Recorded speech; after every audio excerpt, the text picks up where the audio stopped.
right, well, hello and welcome everyone to the Exploring in Nevada Junior Precious Metals panel hosted by SIX. We are joined today with the leaders of 3 companies working in Nevada. I'm pleased to introduce you to Chad Peters, President and CEO of Ridgeline Minerals, Andrew Pollard, President and CEO of Blackrock Silver Corp, and Mike Sieb, President of Getchell Gold. In this discussion, we will talk about what makes Nevada a world-class mining jurisdiction from the industry leaders that work there. And as a reminder, you can submit your questions at any time on the Q&A panel on the right-hand side of your screen. And then we'll open the floor up to questions from the attendees after the panel discussion. And as always, the summit is being recorded and will be available on six.com afterwards. So welcome, everyone. To kick things off, Chad, if you can just introduce yourself and your company and the critical parts of your investment thesis. Sure, thanks, Dasha.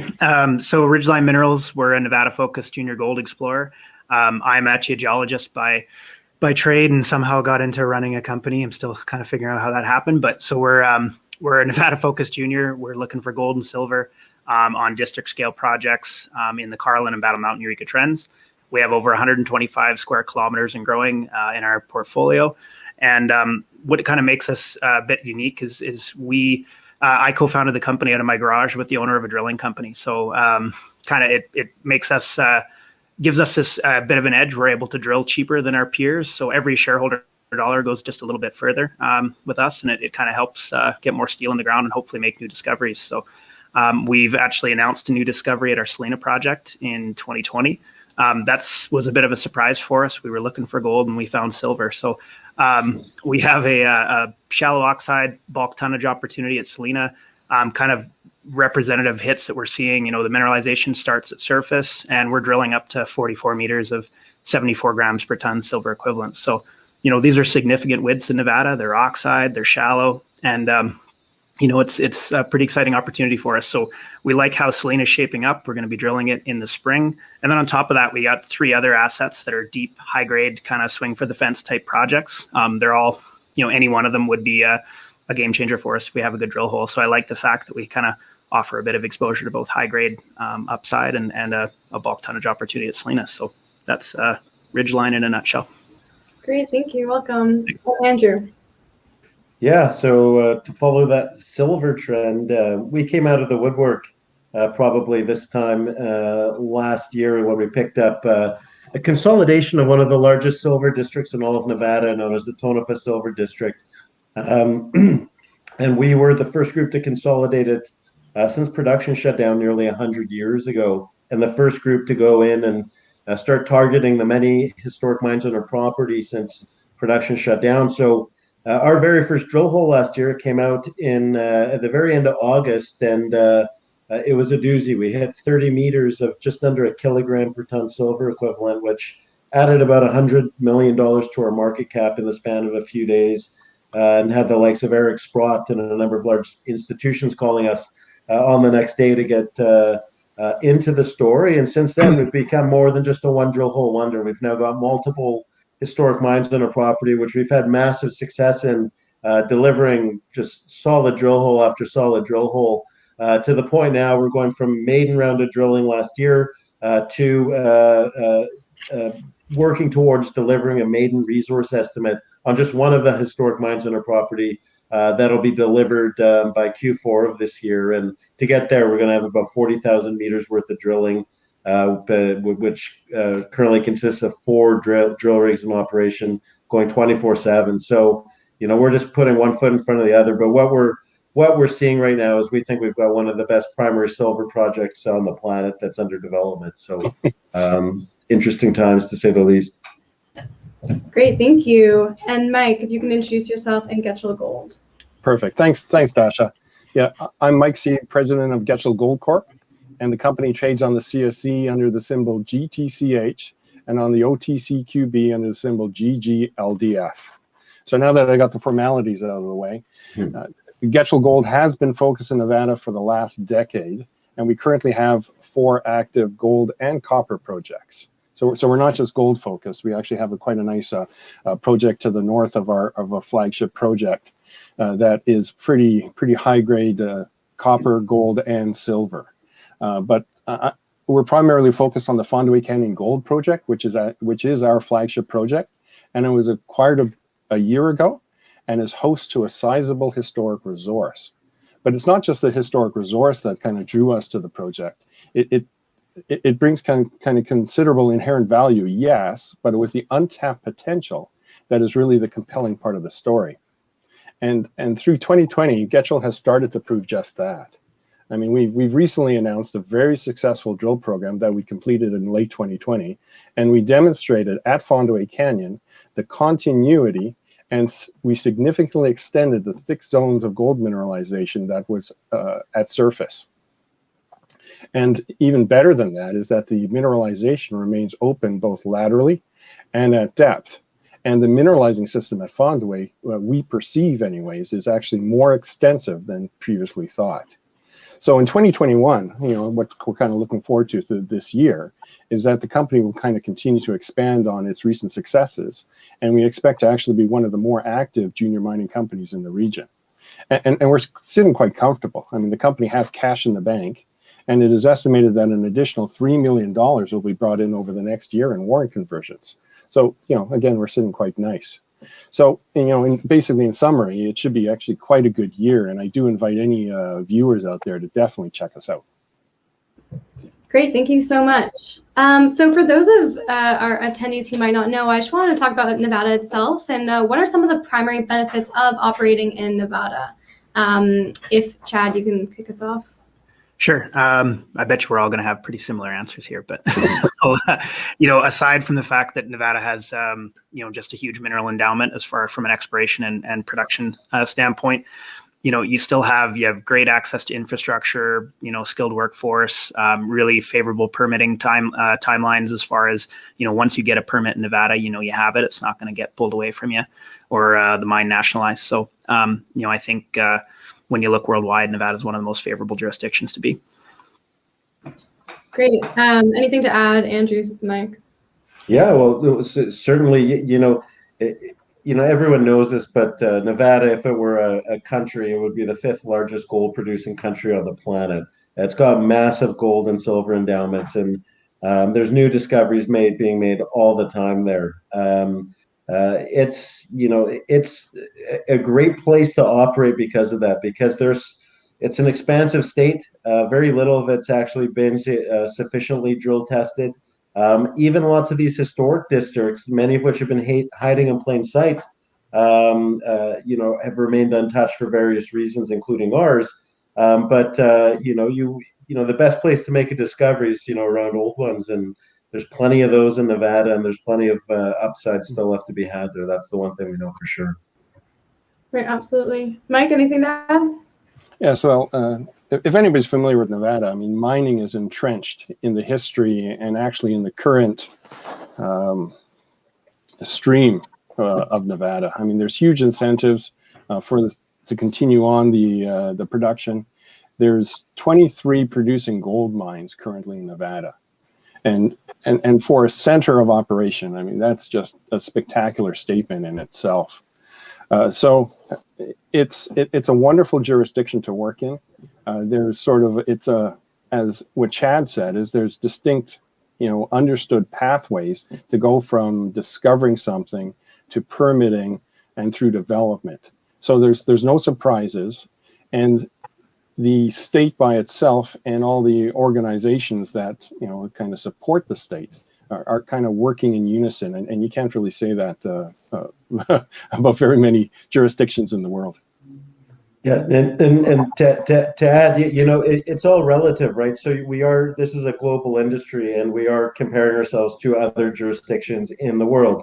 Capital will go where it has the highest chance of success, and one of the nice things about Nevada, unlike say South America, for example, was the fact that as COVID emerged early on, Nevada was deemed an essential business, and not one single mine shut down for one day down there due to COVID policies. They kept them open. There's lots of South American companies that were really, really hit hard due to those policies. And, you add on to that safety issues, like having to deal with cartels and tax regimes that always seem to want to get more and more and more. Nevada, you just sort of have that peace of mind that the deal you put in place and the mine you finance to build, they're going to get out of your way when you do it. And that's why you're starting to see companies that never would have even considered wanting to go into Nevada at one point pick up and start putting investment dollars elsewhere. First Majestic's a good example. You know, their motto for the last 15, 20 years was one country, one commodity. They were in Mexico. They just switched their policy, and that was due to a number of issues they identified in having to work down there. A lot of that was COVID. A lot of that was tax issues with the government wanting more, and they took their money elsewhere. Money flees, and it found a new home in Nevada, and that was for that one reason. So I think as a mining jurisdiction moving forward, Nevada's going to be the place to be, and you're going to see lots of other companies want to spread around that jurisdictional risk and maybe find a home for the many operating mines and the many new discoveries and those under development. That's a good point. I think that all combines to what people call the Nevada premium. A lot of folks refer to, which is, it sounds like a little glib, but it's actually a real thing. Like, Andrew's companies had some great success, and I think that's, it's really on the map right now. And I think all three of us have established, great land positions because the cost to entry to Nevada isn't cheap, and it's only getting more expensive. And so companies that are already established heading into it, hopefully as a bull market, is going to see hopefully a lot of good movement on their stock. Yeah, I mean, it's basically the force of gravity is increasing in Nevada, and you actually see it attracting more people in it relative to, again, the other jurisdictions in the world that are getting more and more difficult every day. Yeah, we can go into more detail on that. How does Nevada compare to the other top world-class jurisdictions? It's I guess I'd like to say it doesn't compare, but it does. It's right at the top in the, I think the Fraser Institute ranks it at the top pretty much consistently every year in the top 3. I think this year it was number 1. I think that, all the reasons we mentioned previously, but also, one of the things that I think Nevada could do better is we should be providing more incentives for small exploration companies like ours to be doing business in Nevada, flow through stuff that you see that's really actively used in Canada. It's not an option for a group like ours, right? We're spending hard dollars, with no tax break whatsoever for it. So although it's a great jurisdiction, I think that's one area that Nevada could be doing better to even attract more investment. Yeah, once again, it's, Nevada, if you're looking at it through just a very narrow lens, it's a great place to be, but ultimately it's a question of how does it compare to other places that could also have large silver or gold endowments. And one of the reasons why we just recently went forward with our name change from Blackrock Gold to Blackrock Silver was because we know we have a monster by the tail down in Nevada on our silver discovery. And when the Fraser Institute came out with their rankings recently of top mining jurisdictions on the planet in terms of investor attractiveness, number 1 was Nevada. But then once I started looking at all the top silver jurisdictions globally, the number 1 largest producer of silver was Mexico, number 2 Peru, number 3 China. When you compare them on the investor attractiveness, I mean, Mexico ranked number 44, I believe. Peru ranked 32. Nevada was number 1. It's because they have to deal with a whole myriad of other issues beyond just having to prove up an economic resource. So, I wanted to leave the name change to really leverage the fact that what we have in Nevada is something special. I mean, even Nevada, everyone thinks of it, for the massive gold endowment, but to this day, it's known as the Silver State. And it's known as the Silver State because of the Comstock lode and because of the Tonopah Silver District, of which we now control more than half of. We think that, in a world where, 2/3 of the global production is coming from Latin America, with, many companies, you have to have cartels to take you to and from your mine. Mexico now has a police force specifically designed for mining companies, which is effectively a tax. I heard one company spending up to $500,000 a month giving it to the government so that they don't allow the cartels to overrun their properties, which sort of sounds like, Brooklyn in the 1960s with, what the mob would used to do. Nice mine you have here. It would be a shame if something happened to it. So, we don't have those issues in Mexico. So, and within the silver space, what we have here is something very, very special. Mike, do you have anything to add? Yeah, no, sorry, just continue on kind of from what Andrew said. I mean, everybody knows the gold is Nevada. And as Andrew, stated, silver is kind of the traditional main element or main commodity. But it's a multi-commodity state. It is very ripe for discoveries, and not just small discoveries. I mean, huge discoveries. There aren't that many places in the world where you can find kind of within the jurisdictional borders the potential to find an elephant.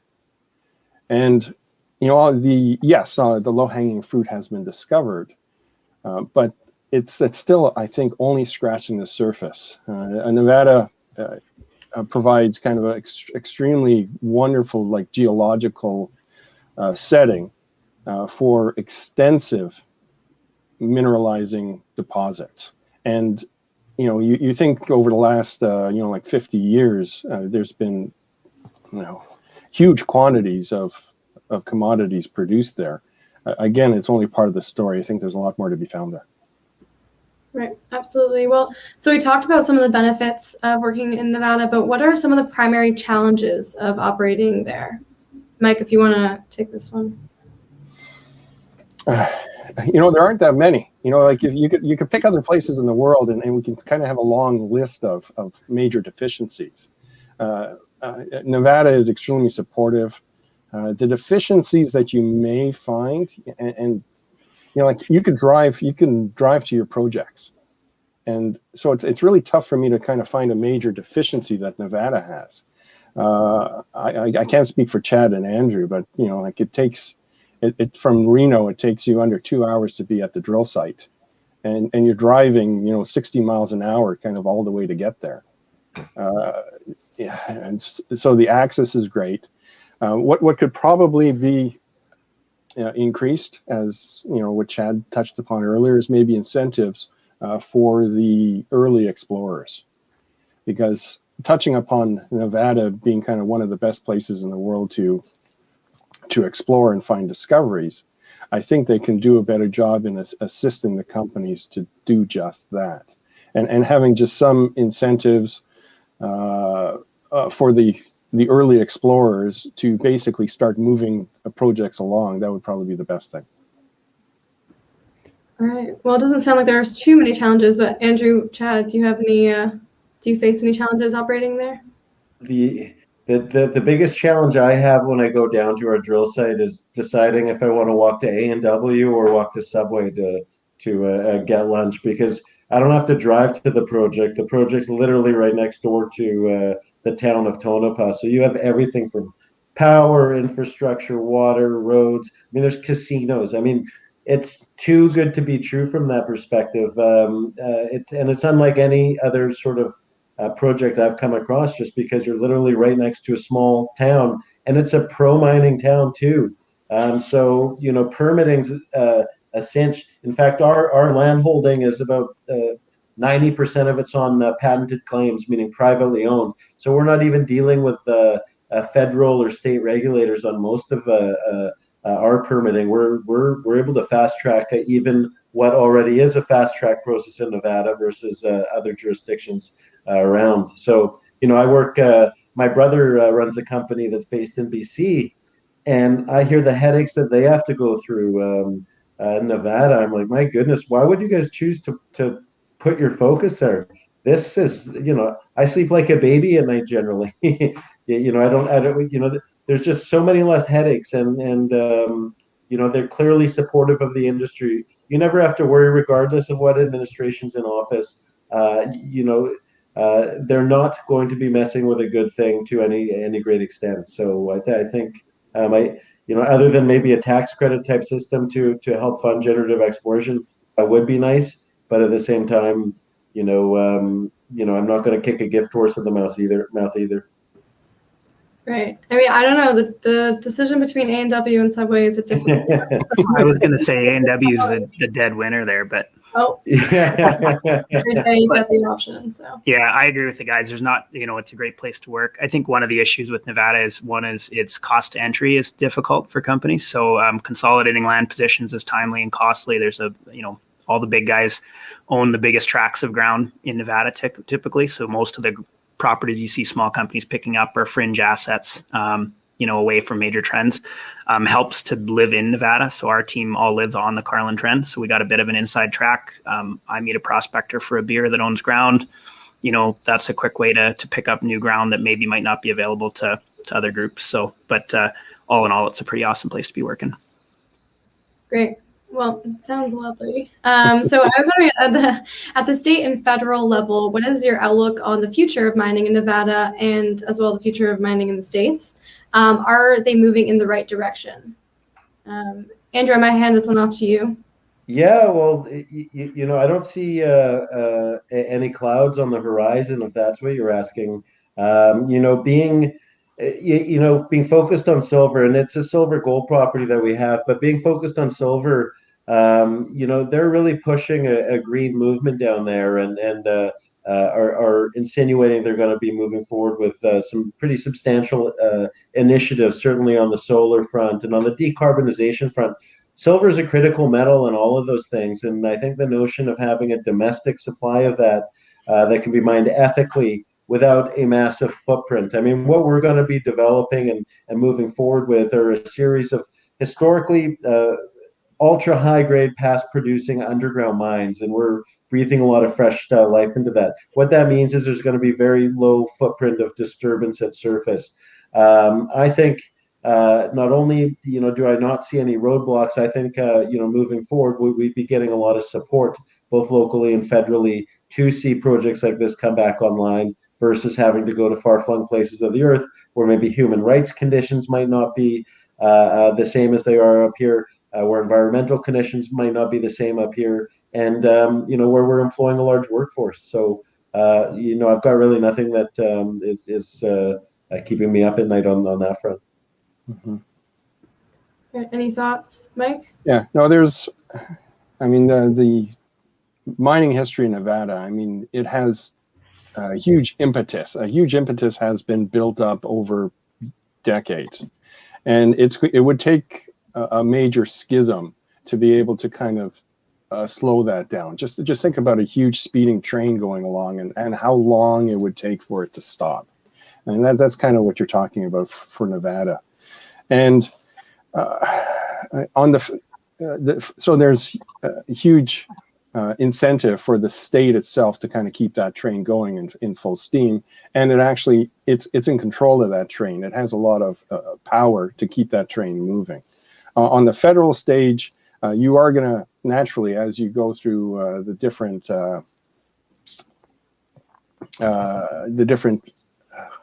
parties in power, you are going to see some variances in regards to what people will focus on and what potential sticking their fingers in the pie that they would like to do. But I think that's just a small variance that really will not affect that speeding train. Chad?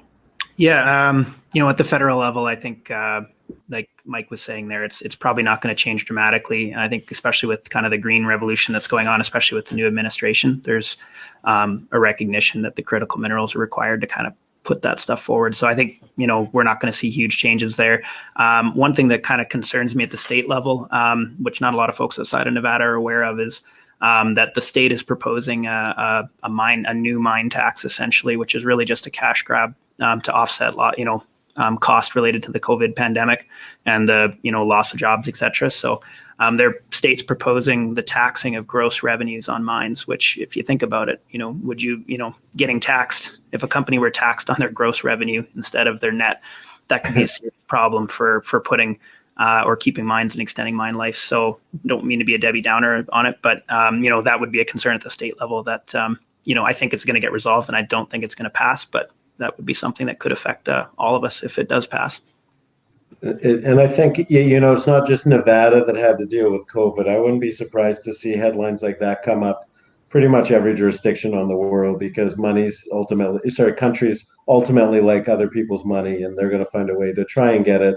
I think Nevada is the one place where you're going to see such a pushback on something like that I don't see much chance of that actually happening. But you're going to see that everywhere else too. So it's just sort of, we're all, as they like to say, we're all in this together. Yeah, well, I don't want to go too much into COVID, but I was just wondering how the pandemic did affect your operations for each of your mines. Well, the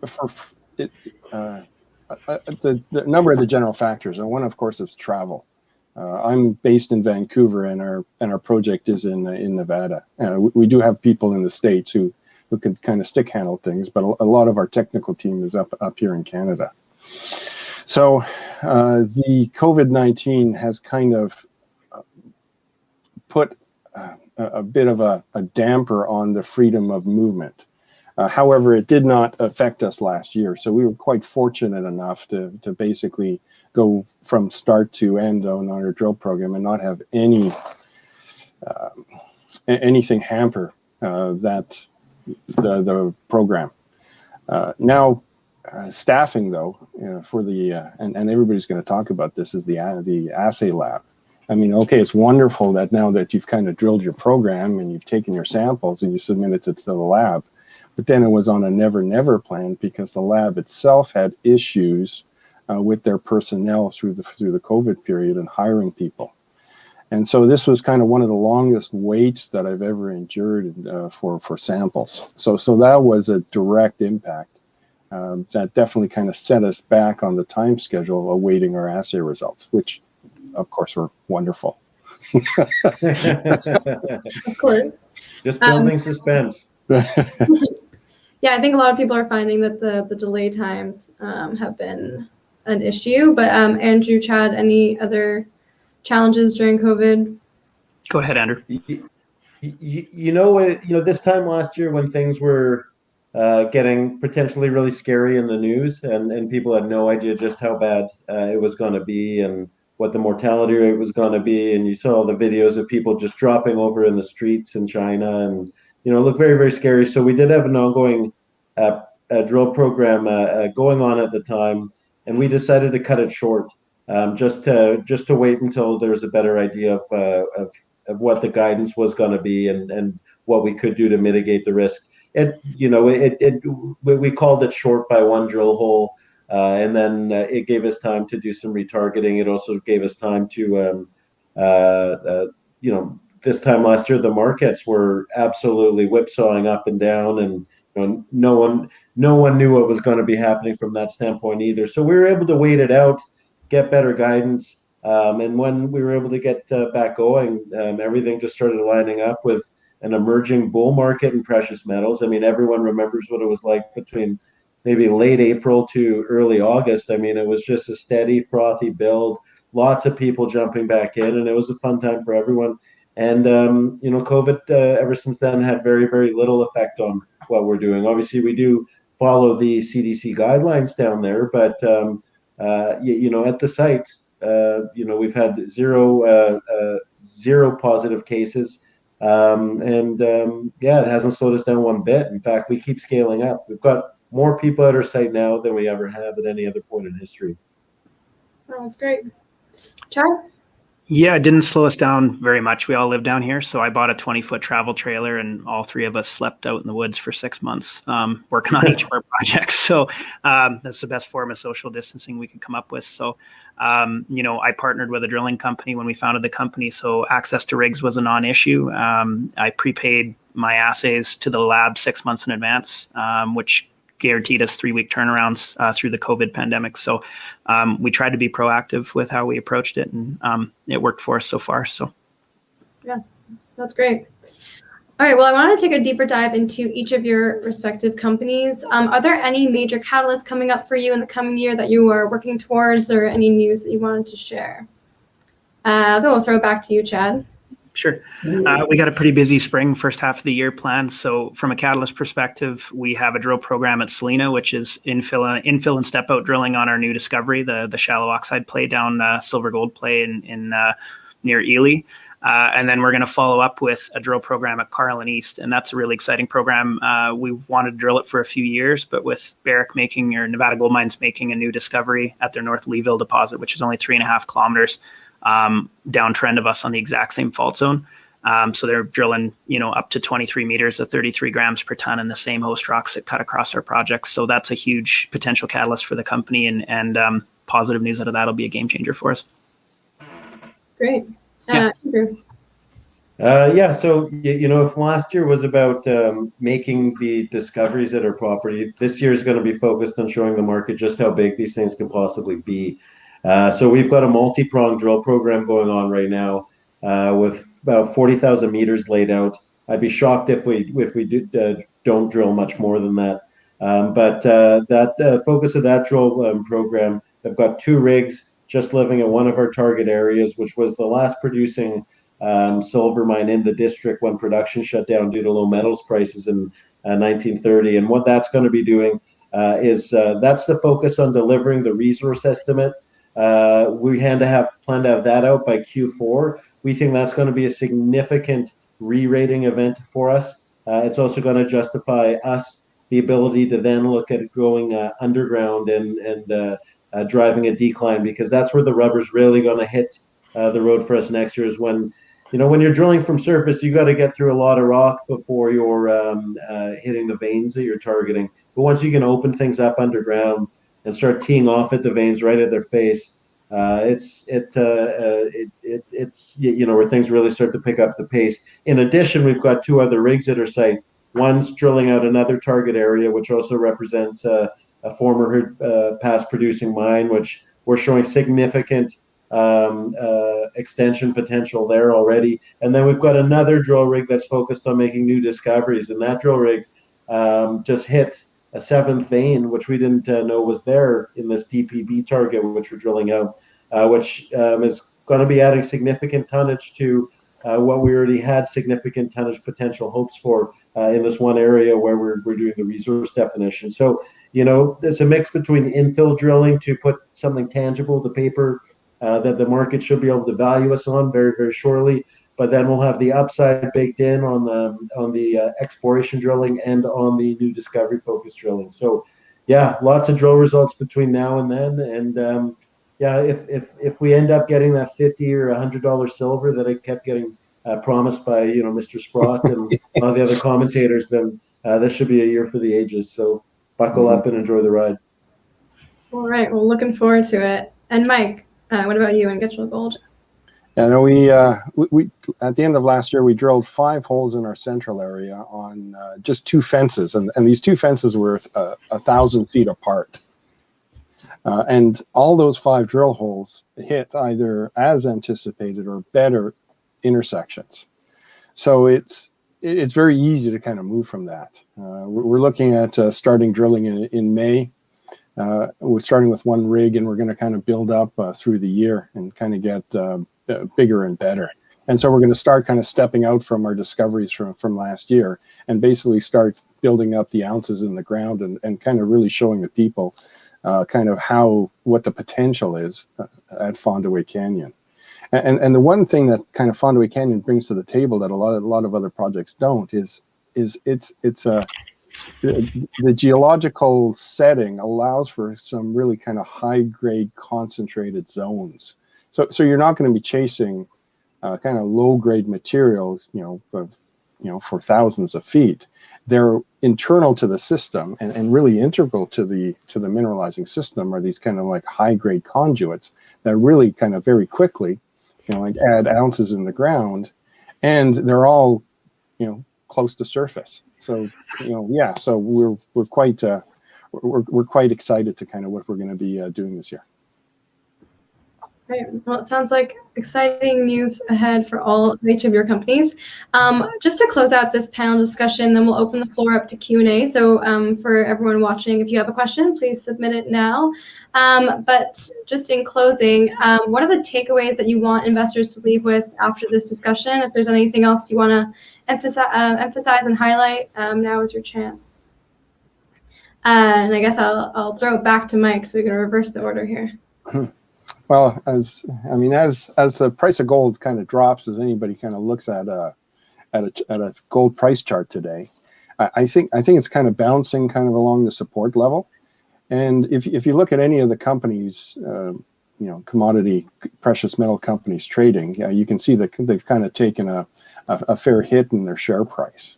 So I do kind of invite people to definitely take a look at ourselves as well as the other companies that are being represented here in the panel, because now might be kind of a really good time to kind of evaluate your investment and invest in Nevada. Great. Andrew? Yeah, well, it all depends on what you're looking for. Within the silver space, what we have is super unique, not just because of the jurisdiction, but because about 70% of all silver production comes as a byproduct of large base metal mines, be it copper, lead, zinc. What we have in Nevada is something special because Tonopah is historically averaged at 100-to-1 silver to gold ratio. And this is high grade stuff. Over the 30 years of commercial production history, the average grade produced was at over 2 kilograms silver equivalent. Money's going to be going to the stories that seem to be having that grade potential. What we're trying to put together is something that's going to be high margin, all weather style project. And we've been putting one foot in front of another. We've got well over 40 to maybe 50 drill results out that confirm that our first drill hole, that 30 meters of a kilogram per 10 wasn't an anomaly. It's a trend. We've got multiple active sites, and we're drilling into something that in the silver space, if you want to be tied to silver, we're a pure play precious metals district in the heart of Nevada, in what's rated the number one mining best jurisdiction on the planet, and high grades at that. So not only do you get silver, but you get gold. Our highest gold grade so far is 26 grams. Our highest silver grade so far has been over 2 kilos. And it's not in Timbuktu. It's not in Alaska or the Yukon or Bolivia or Mexico or Peru. This is literally halfway between Las Vegas and Reno, with a town with a highway crossing our property. And as I said, an A&W within about 100 meters of where we're drilling right now. So. Yeah, that's the major takeaway is the A&W, really close to your... I've got a sponsorship with them, so yeah. Every time I mention it, I get one of those frosty mugs. Oh, beautiful. All right, and last but not least, Chad. Well, my IR guy is going to kill me if I don't mention that our ticker symbol, which I forgot to mention, it's RDG on the venture and RDGMF on the OTC. There you go, David.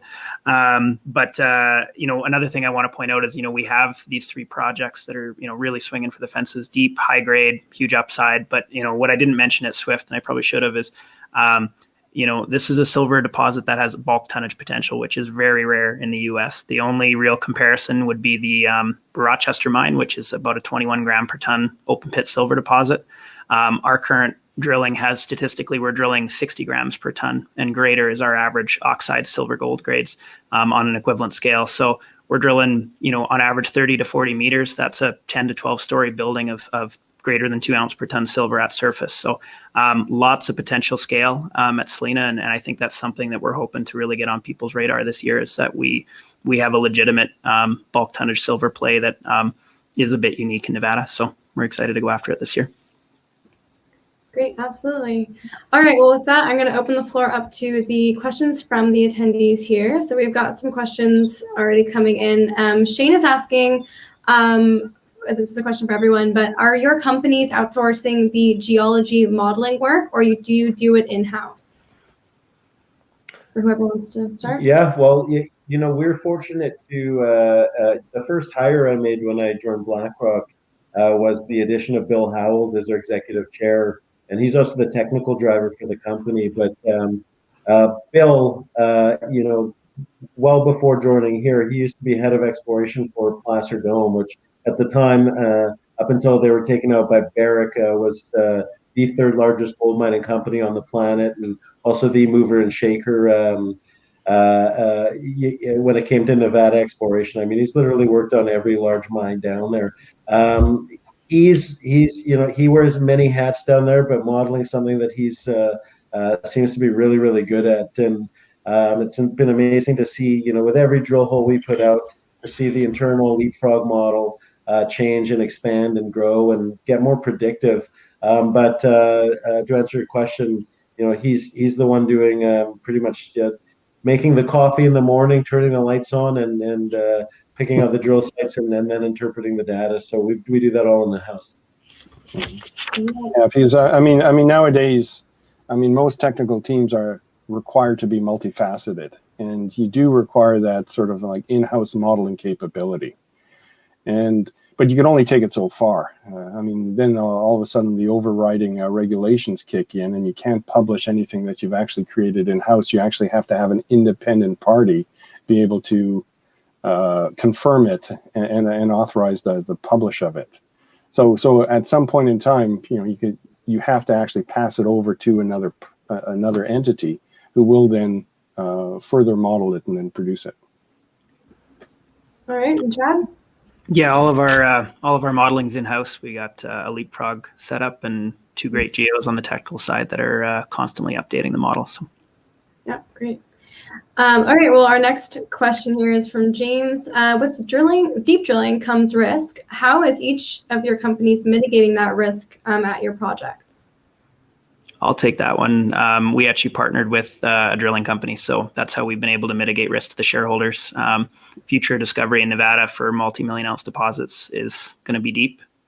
Any major deposit that you see that's been made in the last 10 years has been made, below 500 meter steps. So, we were able to drill for a lot cheaper than the at market rate, and it's a huge advantage for us. Mm-hmm. Great. The benefit is evident for us is the mineralizing starts at surface. So we don't have to kind of worry about deep drilling. Moving forward this year, the majority of our drilling will sort of like delineating, to the depth range of about, like 600 to probably about 800 feet or so. So you could kind of pop off a lot of holes with under a reasonable kind of economic basis. If you are going to entertain drilling deep holes, you want to be going for large targets. You don't want to try and drill a small target with a deep hole. So, for example, one of our projects to the north is a sort of like a high grade copper porphyry target, and it's going to be sizable. So you can drill 2 or 3 holes, and it's kind of either going to be there or it's not going to be there.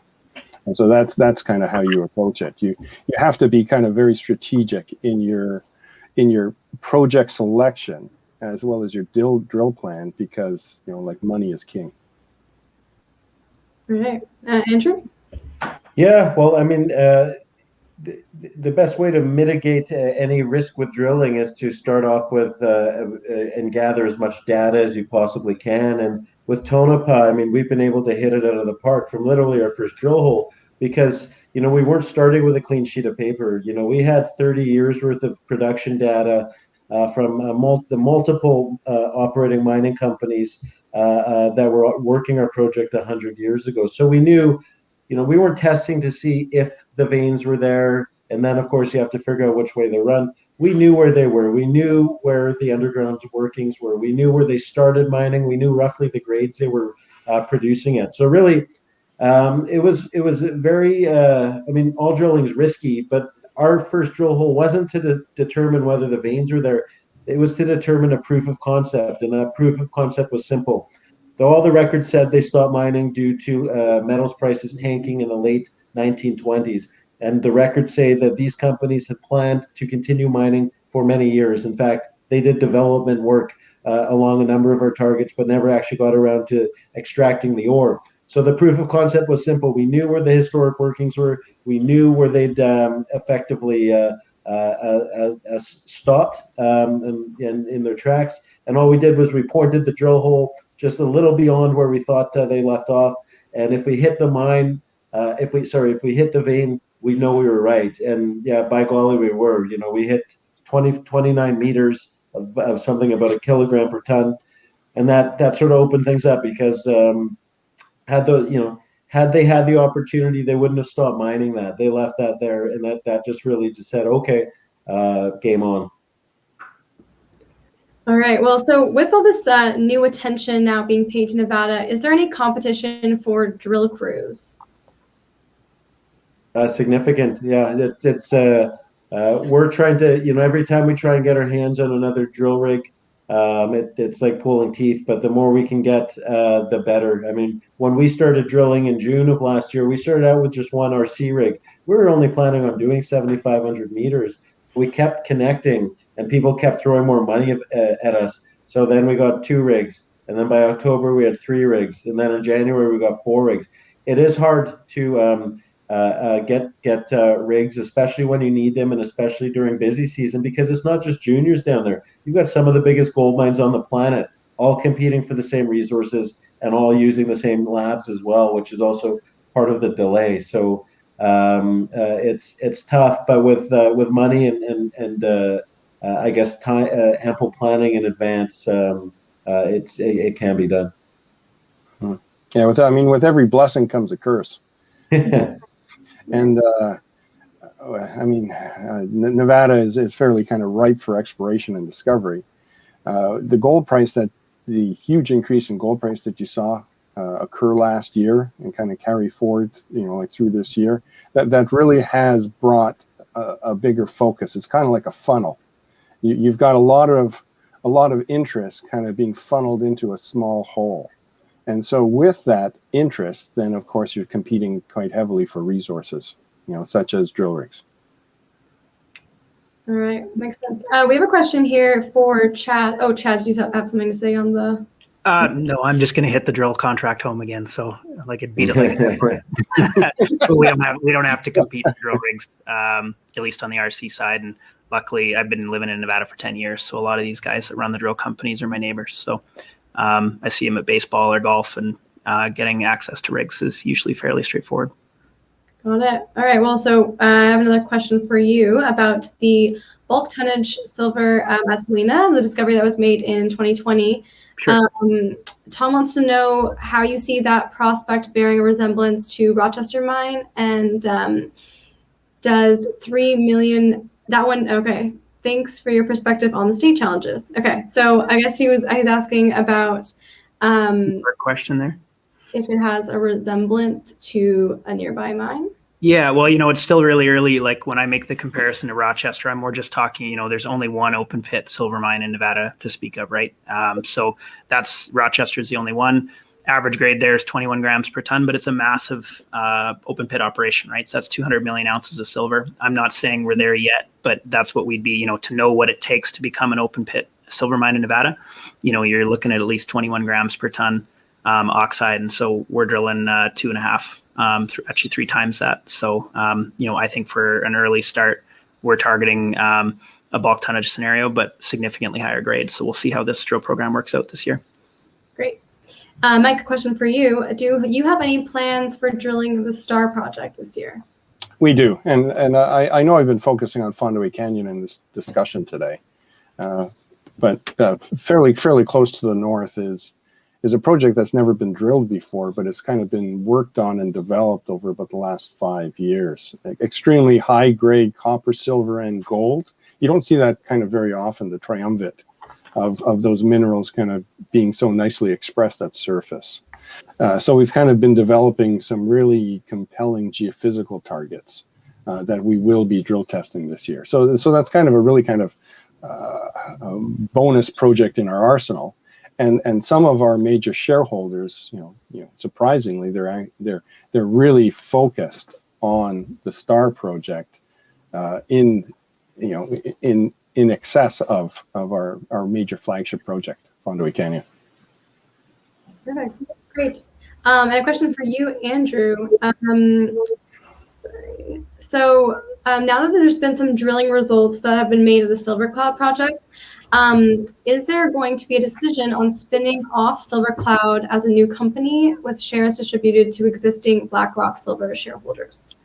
Yeah, that's a plan that we had all along. I think we announced in September that we were contemplating spinning out our Silver Cloud property, which it's in northern Nevada. So it's up right at the top of the Carlin Trend where it intersects with the northern Nevada Rift. So, it might be the most prospective gold mining area on the planet, certainly top 1 or 2. But Silver Cloud's very grassroots. It's 45 square kilometers. It's got gold throughout. I mean, it's been drilled in 4 different areas. Just in the last couple of years, we cut gold in 3 of those areas. But anytime you have 2 projects in a company, you're really only going to get valued based on one of them. And when we started connecting at Tonopah, we realized we got something serious and something very special on our hands. And Silver Cloud was not getting any valuation. Up until we picked up Tonopah in February, March of last year, Silver Cloud was our standalone asset. And we had about a $20 million market cap at the time, just based on that. And once we started hitting at Tonopah, I realized that we were getting zero valuation for Silver Cloud in that. So what we want to do is we want to focus and laser in on what we're doing at Tonopah and put one foot in front of the other and methodically advance that towards a resource and hopefully development. And who knows one day if we'll be the ones to put in production or not.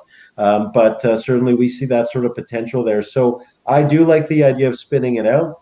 I do like the idea of having another poker chip to play with because it was shown that our management team can find opportunities and add value to them both cheaply and in a way that wildly benefits shareholders. So Silver Cloud, with those drill results out now, that now frees us up because we've been in a bit of purgatory for the past 4 months as we've awaited these results to one, interpret them, and 2, that now frees us up to look at how we'll go about doing the spin out and doing the things that are required, like updating technical reports, and also figuring out,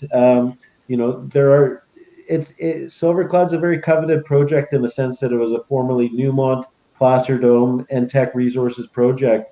So there's lots of major mining appeal there, just given the area it's in and the large land package and the early successes that it's had. So yeah, no, that's very still much on the radar, but our focus, our bread and butter, our valuation, and how we're ultimately going to be judged on what we do with Tonopah, and that's going to be the value driver for us this year. But yeah, I'd love to be able to get my hands on another vehicle to play with and make some money, because ultimately I'm a shareholder in Blackrock first and foremost. That's how I joined the company in the first place.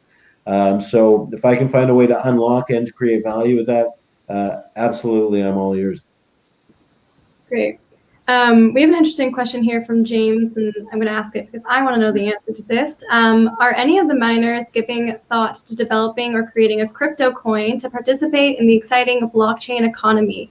This could be a first for the mining industry. So there was I took a meeting without really doing a bit of research on who it was with or the reason. I thought they wanted to talk to me about something. Turned out they wanted to talk to me about coming out with they were selling me an investment in their mine, and it was going to be backed. Their ounces in the ground would be backed by crypto. Now, this was 3 or 4 years ago, and what he was effectively saying was that we're going to we've got this deposit. Don't really ask me too many questions about it, but we think there's gold here, and we'll sell you a coin based on the gold in the ground. I asked him a couple questions about the project, just in terms of viability. Turns out the project would have never seen the light of day in a million years. It was an absolute scam, and what they're trying to do was just hop on the bandwagon, get people excited about the crypto asset, saying that it's backed by ounces in the ground. Well, that's all well and good, except if those ounces in the ground have a 0.000% probability of ever seeing the light of day and being mined economically. So that was my first foray into it. I got the hairs on my arms stood up, and I said, okay, you know what? Let's not make this more harder than it needs to be. We're miners. We're here to find, build, and develop viable projects. And I think in all of our situations, I think that if we're successful on that front, it would not be us being the ones that are going to be mining it ourselves. We'd all have big targets on our back by that point. And I don't really think the Kinrosses or the Nevada Gold Mines of the world, or Newmonts or New Golds have any interest in that. So just keep it simple. Stick to good projects. Stick to delivering good drill results, and I think the rest will take care of itself. I think I agree. I think it's something that maybe some of the majors could consider, but any junior that would say that they're doing that, I think is exposing their shareholders to incredible risk in a business that's already probably as risky as it gets in the speculative stock market space. So I think, that we should stick to the big guys. I have no additional comment. Well, I just wanted to know what your thoughts were. Mike, we have a question about Getchell Gold from James. He is a little bit less familiar with Getchell Gold, and he is asking, what is one undeniable justification for him to become an investor in Getchell Gold Corp? Well, the simple answer is growth and value. And I mean, when we were, this was a little over a year ago, and we were kind of looking around for projects. And we wanted to kind of start to kind of brand Getchell Gold as kind of one of the more preeminent explorers in Nevada. We were looking for a project that not only kind of could provide us with that foundation that would kind of set us up for that growth path, but actually had that, apparent untapped potential that we can very easily kind of or very readily unlock in a short period of time. And so as we hunted around, I mean, quite quickly we kind of zeroed in on Fondaway Canyon, because it came with a very sizable historic resource and a voluminous data set. I mean, there was probably over 700 historic drill holes, and some sort of fairly kind of middle scale open pit mining. So, evident. The mineralization was evident. It was at surface. And as we kind of really rolled up our sleeves and kind of dug into the data down to our elbows, you can actually see in a very short period of time where you could kind of prove up not only that the mineralization that was historically drilled, and the vast majority was kind of near surface, that you can start showing the continuity and the thickness of the mineralization. And, as evidenced by our recent drill program, that's exactly what we've shown. And so this is only the start. And I think as a value basis, it's really the untapped potential that we are going to kind of unlock over the next little while. That's really the story here. Great, thank you. Andrew, have you considered a merger with Summa? Yeah, so Summa Silver is right next door to us in Tonopah, so we control the western half of the district, and they control a large position on the eastern half of the district. And really, the story of Tonopah was the discovery was made on the eastern half by large outcropping veins at surface, and the mining started right away. They did do no drilling back in the day, and they followed these veins right at surface, along strike and down dip. So everything, all the early production in the district happened on the east side. And then as companies came in and established a setup shop and started discovering new mines, it went westward. So the western side of the district was where the last of all of the commercial production there happened up until when metals prices in the late 1920s, early 30s. So from our perspective, the west always represented the blue sky. It represented certainly our best looking, the best looking targets that we were able to ascertain in the district. And we've been going pedal to the metal. So when we started drilling, I think Summa and I both came out with a planned 7,500 meter drill program. We did 30,000 meters. I think they ended up doing 15,000 meters last year, and there's still a lot of results from those pending. But they've had to stop and recalibrate, and I think they took 4 or 5 months off drilling, and they're going to get started again. While we've just kept going and going and going. So what I'd say is, there could be a possibility where it makes sense, but what we're defining, our model is coming together with every new drill hole we get. We've got 2 historic mines that we're showing significant new life potential to, if there's a way to bring them in that made sense from a valuation perspective, we consider it. But right now it's far too early because there's just not enough data from what they're doing so far. But in a year or two, maybe. But I want to try and establish our data first, and that's on the back of the drill resource that we're going to be putting out by the end of this year. I think that's going to be the game changer for us, and then from there, maybe we can start picking off some smaller companies that could be accretive. Great. Well, thank you all so much. This is all the time we have for today. An hour goes really fast when it's such great discussion. So I want to thank you all, Chad, Andrew, Mike, for your great insights and discussion today and taking us through the live Q&A. I also want to thank everyone who submitted questions and joined us at this panel. If we didn't get a chance to answer your questions, or if you think of one after, we will be emailing out a short survey, and you'll be able to leave your contact details, and we can put you in touch with any one of these companies. And with that, yeah, I'm going to close things off and thank you again for taking the time to join us today.